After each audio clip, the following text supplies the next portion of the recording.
Welcome back to the Three Muckrakers podcast. Joining us today on the program, of course, are Phil and Dario. Dario's in Mexico City.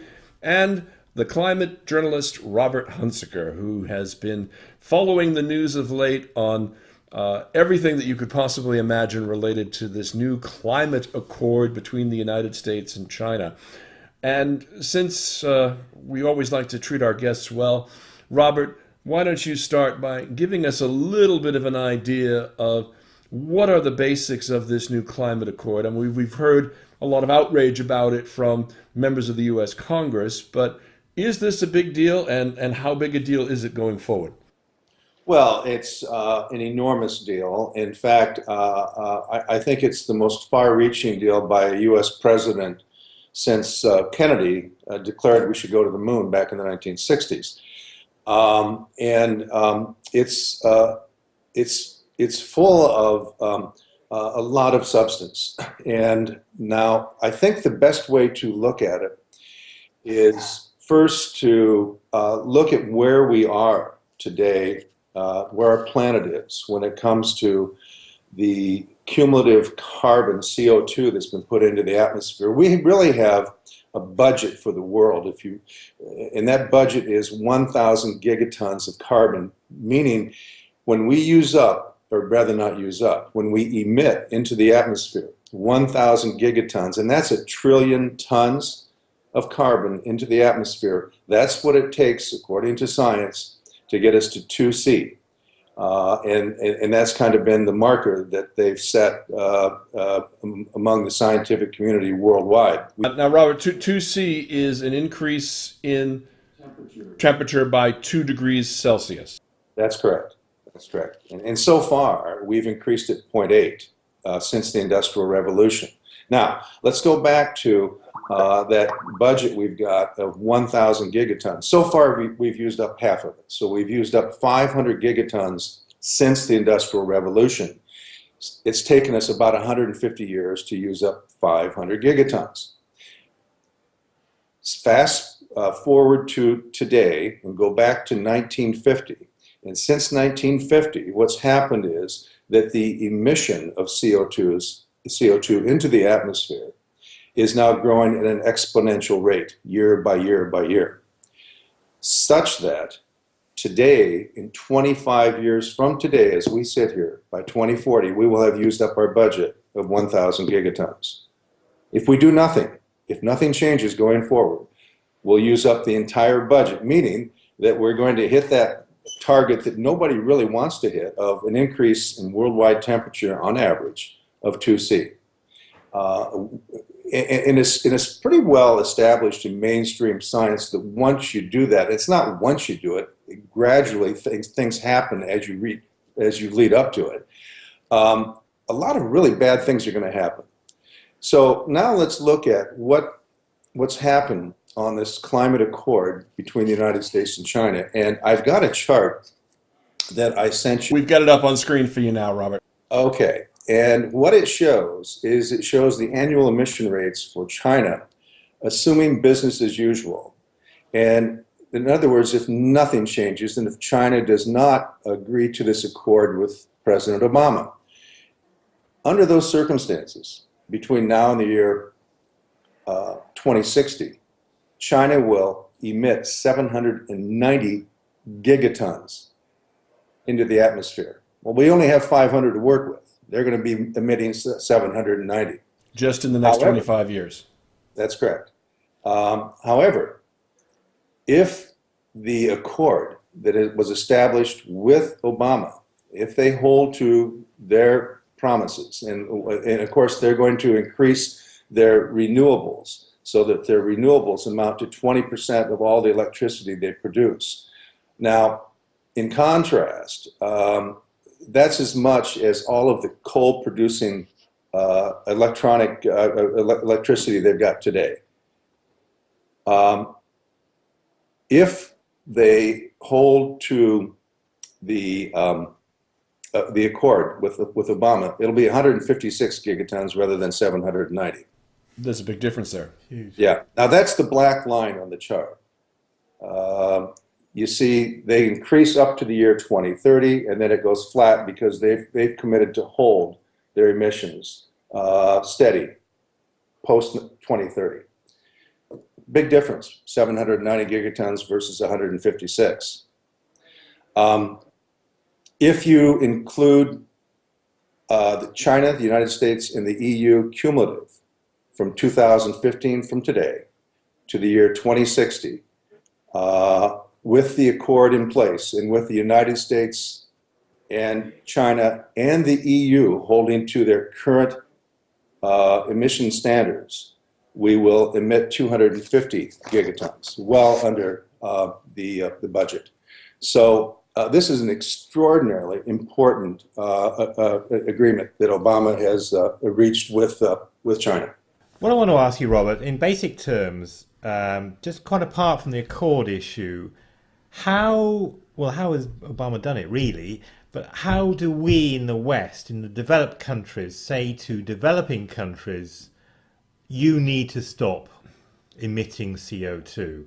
I mean, their argument will be, and is, why, but effectively, you've done it, why can't we? That's why this accord is so important. Yeah, I'm sorry. Yeah, I mean, is this accord part of that countering of that argument then?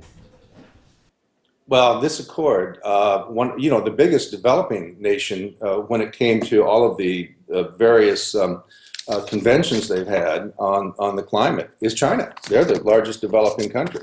That's been one of the biggest sticking points in all of the negotiations to achieve some kind of a worldwide accord that everyone will really stick to.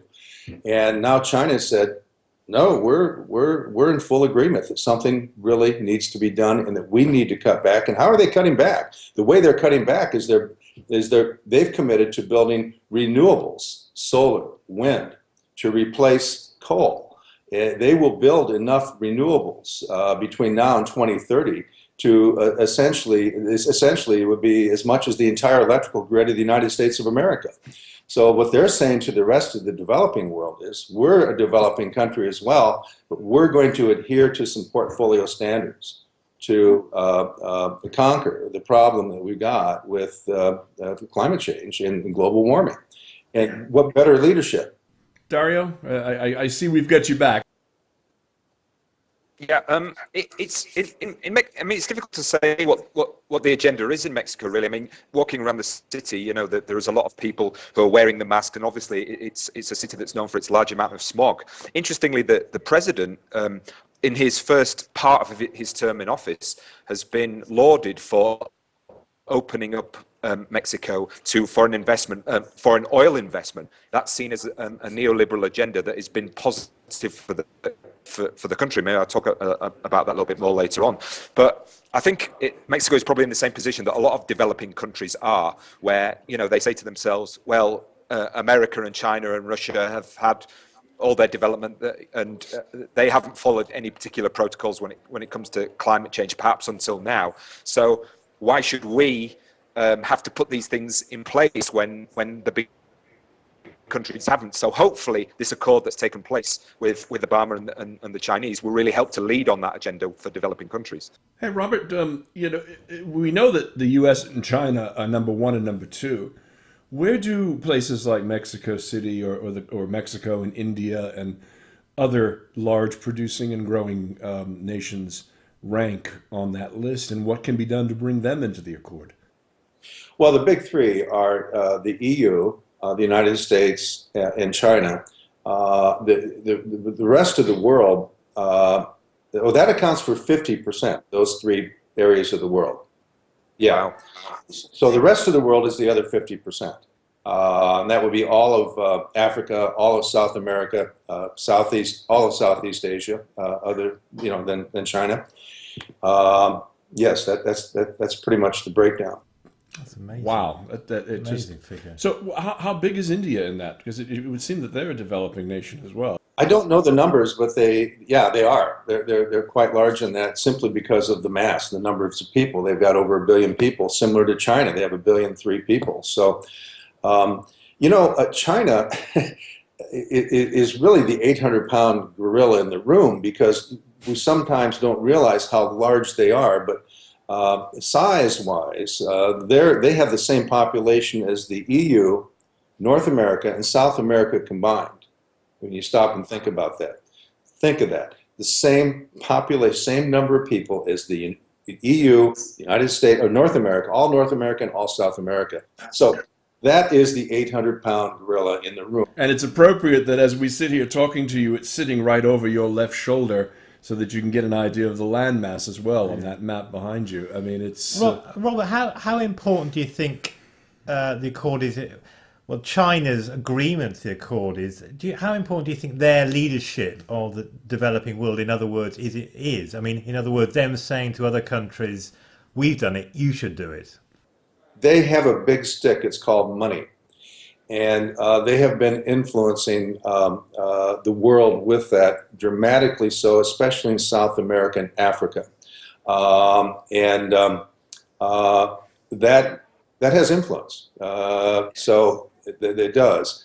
And I do think that China really taking the lead on this, and I think China is doing it in part out of necessity, because when you see people in a major capital city wearing masks a lot of the time, like they do in Beijing, you know that the current governing policy body, they're working on a short leash unless they do something about that. Yeah. And it was extraordinary to see both the marathon as well as the measures they had to go to just for the APEC summit that everybody was there for, to clear the air. I mean, you know, half the cars were taken off the road.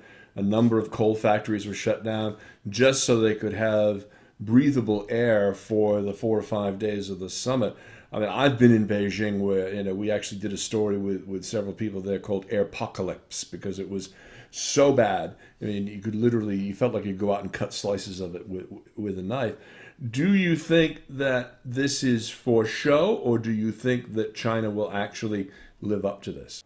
Absolutely, they'll live up to it. They've lived up to every target they've set for renewables. They lived up to their renewable targets on wind energy and on solar energy, and they exceeded them over their last 5-year plan. So they'll live up to it. You can count on it, and they need to do it. If they want to stay and keep the current political structure they've got, they have no choice. You can't have a civilization with people choking to death in major cities. So this is by necessity.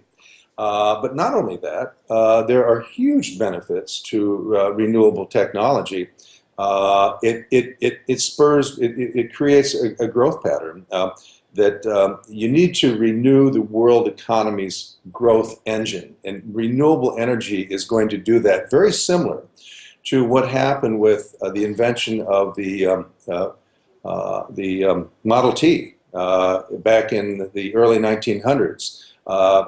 The horse and buggy industry was a very big industry in the United States in 1910. It was almost zero 10 years later because the Ford Model T took over, and it created a lot of jobs, and it created a renaissance of growth. You're going to have the same thing with renewables. We've seen it right here in the state of North Carolina, which I mentioned in the article that I wrote about this, where the renewable energy industry has been a real shot in the arm for the growth of North Carolina. It's also given a strong tax base. They have generated $2.7 billion over the last 6 years in state revenues for the government, and the state government only gave $135 million in benefits to start this. So the return has been 20 to 1. And plus, it's bringing in foreign money. It's bringing in foreign corporations. Schlieder, a German company, has set up operations. They build the molding for setting up solar panels. It's reversing the transnational globalization, shipping jobs out of America to low-wage, low regulatory environments, bringing jobs back. So this is a renaissance economically as well.